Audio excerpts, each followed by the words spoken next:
الرحمن الرحیم۔ السلام علیکم دوستو۔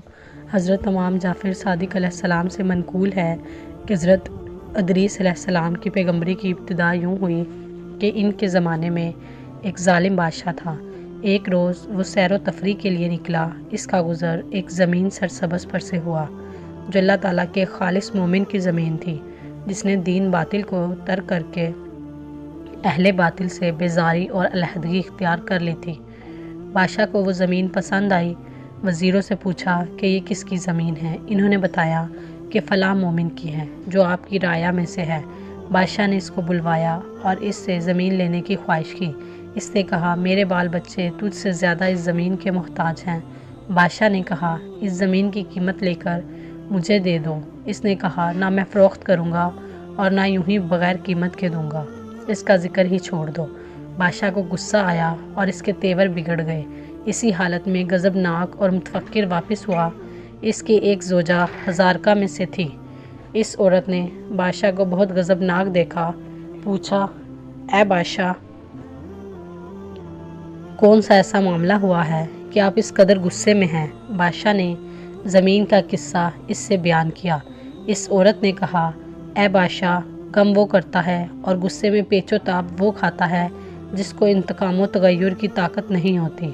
اگر تو اس کو بغیر کسی ہیلے کے قتل نہیں کرنا چاہتا تو میں اس کے مار ڈالنے کی تدبیر و ہیلا کرتی ہوں کہ زمین بھی تیرے قبضے میں آ جائے اور رعایا کے نزدیک اس کے قتل کے بارے میں تجھ پر کوئی الزام بھی نہ رہے۔ بادشاہ نے پوچھا، وہ کون سی تدبیر ہے؟ اس نے کہا کہ ہزارکا کی ایک جماعت اس کے پاس بھیجتی ہوں کہ اس کو پکڑ لائے اور تیرے سامنے گواہی دیں کہ وہ تیرے دین سے پھر گیا ہے۔ اس طرح آپ اس کو قتل کر کے اس کی زمین پر قابض ہو سکتے ہیں۔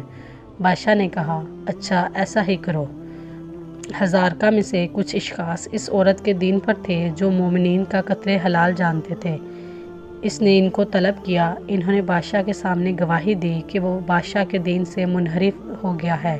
یہ سن کر بادشاہ نے اس کو قتل کرا دیا اور اس کی زمین پر قابض ہو گیا۔ اس مومن کے قتل کی وجہ سے حق تعالیٰ غضبناک ہوا اور حضرت ادریس علیہ السلام کو وحی فرمائی، جس کے الفاظ کچھ یوں ہیں، تو نے اس مومن کو قتل پر اکتفا نہ کیا بلکہ اس کی زمین بھی غصب کر لی اور اس کے اہل و عیال کو محتاج و مجبور کر دیا۔ مجھے اپنے عزت و جلال کی قسم، قیامت میں اس کے بدلے میں تجھ سے انتقام لوں گا اور دنیا میں تیری بادشاہی مٹا دوں گا، تیرے شہر کو برباد کر دوں گا، تیری عزت کو ذلت میں تبدیل کر دوں گا اور تیری عورت کا گوشت کتوں کو کھلا دوں گا۔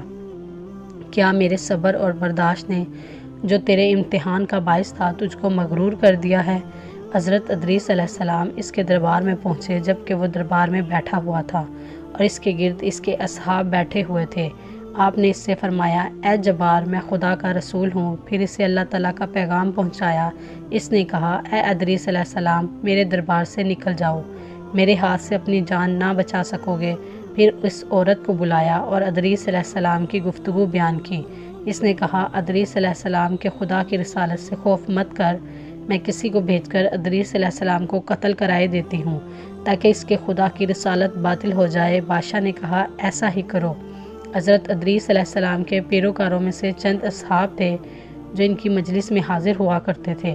حضرت ادریس علیہ السلام نے ان کو بھی آگاہ کر دیا تھا جو کچھ خدا نے ان کو وحی کی تھی اور جو پیغام انہوں نے بادشاہ کو پہنچایا تھا۔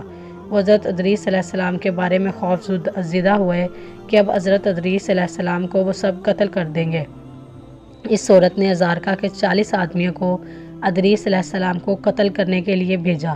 وہ حضرت ادریس علیہ السلام کے جائے قیام پر آئے جہاں وہ اپنے اصحاب کے ساتھ بیٹھا کرتے تھے، لیکن ان کو وہاں نہ پایا اور واپس چلے گئے۔ حضرت ادریس علیہ السلام کے دوستوں نے دیکھا کہ وہ حضرت ادریس علیہ السلام کے قتل کے ارادے سے آئے تھے تو وہ سب بکھر گئے اور ادریس علیہ السلام سے ملاقات کر کے ان ظالموں کے ارادے سے آگاہ کیا کہ آج 40 اشخاص آپ کے قتل کے ارادے سے آئے تھے اور آپ ہوشیار رہیے گا، بلکہ اس شہر سے ہی چلے جائیے۔ حضرت ادریس علیہ السلام اسی روز اپنے اصحاب کو لے کر شہر سے باہر نکل گئے۔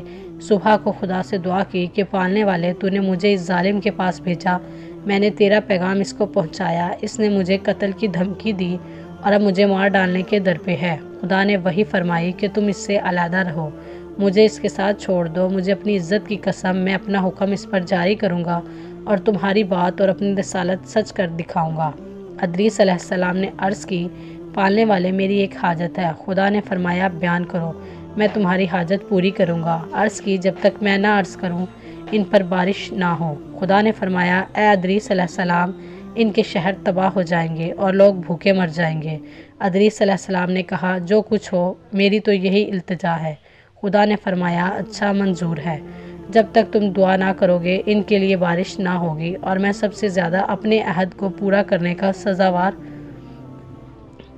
ہوں۔ میں یہ سن کر ادریس علیہ السلام نے اپنے صاحب کو آگاہ کیا اس سے کہ جو کچھ خدا سے دعا کی تھی اور جو کچھ جواب ملا تھا، اور فرمایا اے میرے دوستو، اس شہر سے دوسرے شہروں میں چلے جاؤ۔ وہ 20 اشخاص تھے، سب دوسرے شہروں میں متفرق ہو گئے، اور تمام شہروں میں یہ مشہور ہو گیا کہ ادریس علیہ السلام نے خدا سے ایسی دعا کی ہے۔ ادریس علیہ السلام خود بھی ایک بلند پہاڑ کے غار میں جا کر چھپ گئے، پوشیدہ ہو گئے۔ خدا نے ایک فرشتے کو ان پر موکل فرمایا جو روزانہ شام کو ان کے پاس کھانا لایا کرتا تھا۔ وہ حضرت ہر روز دن کو روزہ رکھتے، شام کو فرشتہ ان کے لیے کھانا لاتا تھا۔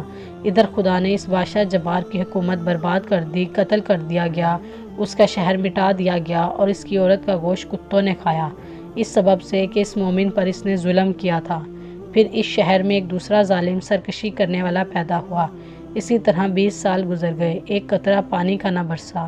اس شہر والے سخت تکلیف و اذیت میں مبتلا ہو گئے، ان کے حالات بہت خراب ہو گئے۔ وہ دوسرے دور دور تک کے شہروں سے سامان خوراک لانے لگے۔ جب ان کا حال بہت تباہ، انہوں نے آپس میں مشورہ کیا کہ یہ بلا جو ہم پر نازل ہوئی ہے اس سبب سے ہے کہ ادریس علیہ السلام نے خدا سے دعا کی ہے۔ خدا سے دعا کی جب تک وہ نہ چاہیں آسمان سے بارش نہ ہو، اور وہ ہم سے پوشیدہ ہو گئے ہیں۔ ان کا پتہ ہم کو نہیں معلوم، لیکن خدا ہمارے اوپر ان سے زیادہ مہربان ہے، لہٰذا ہم کو چاہیے کہ خدا کی بارگاہ میں توبہ کریں کہ اس شہر اور اس کے گرد و نواح میں پانی برسائے۔ غرض کہ انہوں نے موٹے کپڑے پہنے اور اپنے سروں پر خاک ڈالی، اور خاک پر کھڑے ہو کر خدا کی بارگاہ میں گریہ وزاری کی اور توبہ و استغفار کرنے لگے۔ خدا کو ان پر رحم آیا اور ادریس علیہ السلام پر وحی فرمائی کہ تمہارے شہر والے مجھ سے توبہ و استغفار اور فریاد زاری کر رہے ہیں، اور میں خدائے رحمان و رحیم اور توبہ کا قبول کرنے والا ہوں، گناہوں کو معاف کر دیتا ہوں۔ میں نے ان پر رحم کیا اور ان کے بارش کے سوال کو پورا کرنے میں کوئی عمل مجھے نظر نہیں آتا مگر یہ کہ تم نے مجھ سے سوال کیا تھا کہ جب تک تم دعا نہ کرو بارش نہ کروں گا، لہٰذا اے ادریس علیہ السلام مجھ سے طلب کرو تاکہ میں ان پر بارش بھیجوں۔ ادریس علیہ السلام نے عرض کی کہ نہیں پالنے والے، میں تو نہیں سوال کرتا۔ پھر وہی ہوئی کہ بارش کی دعا کرو۔ ادریس علیہ السلام نے پھر انکار کیا تو خدا نے اس فرشتے کو وحی کی جو ان پر کھانا لے جانے کے لیے مقرر تھا کہ ادریس علیہ السلام کے لیے کھانا لے کر نہ جائے۔ جب شام ہو گئی اور کھانا نہیں پہنچا تو ادریس علیہ السلام بھوک سے بے چین ہوئے، لیکن صبر کیا، اور دوسرے روز پھر کھانا نہیں آیا تو ان کی بھوک اور تکلیف اور زیادہ ہوئی۔ تیسرے روز بھی جب کھانا نہ ملا تو ان کی بے چینی بہت زیادہ ہوئی اور صبر نہ ہو سکا۔ خدا کی بارگاہ میں التجا کی کہ پالنے والے کی بل اس کے میری جان میرے جسم سے تو نکالے، میری روزی تو نے بند کر دی۔ تو خدا نے وحی فرمائی کہ اے ادریس علیہ السلام، 3 روز کھانا نہ ملنے سے فریاد کرنے لگے ہو، لیکن اپنے شہر والوں کی بھوک اور تکلیف کی 20 سال تک تم کو کوئی پرواہ نہیں ہوئی۔ میں نے تم کو بتایا کہ وہ لوگ بہت تکلیف و مصیبت میں مبتلا ہیں۔ میں نے ان پر حکم کیا اور میں نے خواہش کی کہ تم بارش کی دعا کرو تاکہ میں ان کے لیے پانی برساؤں، لیکن تم نے دعا کرنے سے بخل کیا، اس لیے میں نے تم کو بھوکا بلا سلایا جس سے تم کو صبر نہ ہو سکا اور فریاد کرنے لگے۔ اب اس غار سے باہر نکلو اور اپنی روزی تلاش کرو۔ میں نے تم کو تمہارے حال پر چھوڑ دیا ہے کہ خود اپنی روزی کی فکر کرو۔ یہ سن کر حضرت ادریس علیہ السلام پہاڑ سے نیچے آئے تاکہ کہیں سے کچھ کھانے کو ملے اور بھوک کی تکلیف دور ہو۔ شہر کے قریب پہنچے تو ایک گھر سے دھواں نکلتے ہوئے دیکھا۔ وہاں پہنچے تو دیکھا کہ ایک ضعیفہ نے 2 روٹیاں پکائی ہیں اور آگ پر سینک رہی ہے۔ اس سے فرمایا کہ مجھے کھانے کو دو، بھوک سے میرے جسم میں طاقت ختم ہو رہی ہے۔ اس عورت نے کہا اے بندہ خدا، ادریس علیہ السلام کی بد دعا نے ہمارے پاس اتنا نہیں رہنے دیا ہے کہ کسی اور کو کھلائیں۔ قسم کھائی کہ ان 2 روٹیوں کے سوا کچھ اور نہیں ہے، جاؤ اس شہر کے علاوہ کسی اور شہر میں روزی تلاش کرو۔ ادریس علیہ السلام نے کہا اتنی روٹی تو دے دو کہ میں اپنی جان بچا لوں اور میرے پیروں میں چلنے کی طاقت آ جائے۔ اس نے کہا یہی 2 روٹیاں ہیں، ایک میرے لیے اور ایک میرے بچے کے واسطے، اگر اپنی روٹی تم کو دے دوں تو خود مرتی ہوں، اور اگر اپنے بچے کی تو میرا بچہ بھوکا پیاسا مر جائے گا، اور کچھ نہیں ہے جو تم کو دوں۔ ادریس علیہ السلام نے کہا تمہارا لڑکا چھوٹا ہے، اس کے لیے آدھی روٹی کافی ہوگی، آدھی میرے واسطے کافی ہے، جس کے سبب زندہ رہ پاؤں گا۔ عورت نے اپنے حصے کی روٹی کھا لی اور دوسری روٹی ادریس علیہ السلام اور لڑکے میں تقسیم کر دی۔ لڑکے نے جب دیکھا کہ ادریس علیہ السلام اس کے حصے کی روٹی میں سے کھا رہے ہیں تو رونے لگا اور اس قدر مضطرب ہوا کہ مر گیا۔ عورت بولی اے شخص، تو نے میرے بیٹے کو مار ڈالا۔ حضرت ادریس علیہ السلام نے فرمایا گھبراؤ نہیں، میں اس خدا کے حکم سے زندہ کیے دیتا ہوں۔ یہ کہہ کر لڑکے کے دونوں بازو اپنے دونوں ہاتھوں سے پکڑ کر بولے کہ اے روح جو اس فرزند کے جسم سے نکل چکی ہے، بحکم خدا پھر اس کے بدن میں واپس آ جا، میں ادریس علیہ السلام ہوں، خدا کا پیغمبر۔ وہ لڑکا فوراً زندہ ہو گیا۔ عورت نے جو یہ دیکھا بولی میں گواہی دیتی ہوں کہ آپ ادریس پیغمبر علیہ السلام ہیں، اور باہر نکل کر شور مچانے لگی کہ شہر والوں مبارک ہو، تکلیف و مصیبت سے نجات کی خوشخبری ہو کہ ادریس علیہ السلام تمہارے شہر میں آ گئے ہیں۔ حضرت ادریس علیہ السلام وہاں سے نکل کر اس ظالم بادشاہ کے اول مقام پر پہنچے جو ایک ٹیلے پر تھا۔ ان کے پاس شہر والوں کا ایک گروہ آیا اور کہا اے ادریس علیہ السلام، اس 20 سال میں آپ کو ہم پر رحم نہ آیا کہ ہم ایسی تکلیف و مصیبت میں مبتلا ہیں اور بھوکے مر رہے ہیں، لہٰذا دعا کیجیے اے خدا بارش کر دے۔ ادریس علیہ السلام نے کہا اس وقت تک دعا نہ کروں گا جب تک تمہارا بادشاہ جبار اور تمہارے شہر والے ننگے پیر اور پیدل میرے پاس آ کر التجا نہ کریں۔ جب بادشاہ نے یہ کلام سنا تو 40 آدمیوں کو انہیں گرفتار کرنے کے لیے بھیجا۔ جب وہ ادریس علیہ السلام کے پاس پہنچے تو حضرت نے ان پر لکین کی اور وہ سب مر گئے۔ بادشاہ نے جو یہ سنا تو 500 آدمیوں کو ان کی گرفتاری کے لیے بھیجا۔ انہوں نے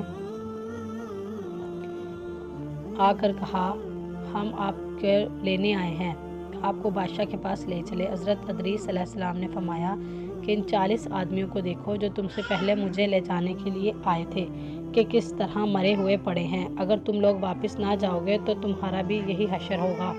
انہوں نے کہا اے ادریس علیہ السلام، 20 سال سے ہم کو بھوک میں مبتلا کر رکھا ہے اور اب ہم پر نفرین کرتے ہو، تمہارے دل میں رحم نہیں ہے۔ ادریس علیہ السلام نے فرمایا میں اس جبار کے پاس نہیں جاؤں گا اور نہ ہی بارش کی دعا کروں گا جب تک وہ اور تم شہر والے پیادہ اور ننگے پیر میرے پاس نہ آئیں۔ یہ سن کر وہ لوگ بادشاہ کے پاس واپس آ گئے اور ادریس علیہ السلام کا قول بیان کیا اور التجا کی تو وہ اہل شہر کے ساتھ ادریس علیہ السلام کے پاس آیا اور سب نے کھڑے ہو کر عاجزی سے التجا کی کہ وہ خدا سے بارش کی دعا کریں۔ ادریس علیہ السلام نے منظور کیا اور خدا سے دعا کی کہ بارش کریں۔ اسی وقت آسمان پر ابر آیا، بجلی چمکنے لگی اور بادل گرجنے لگے اور بارش شروع ہو گئی۔ اس حد تک پانی برسا کہ ان کو گمان ہونے لگا کہ وہ سب اپنے اپنے گھروں کو واپس چلے گئے۔ امید کرتے ہیں آپ کو آج کی ویڈیو پسند آئی ہو، تو ہماری ویڈیو کو لائک اور چینل کو سبسکرائب کیجیے۔ ملتے ہیں اگلی ویڈیو میں، تب تک کے لیے اللہ حافظ۔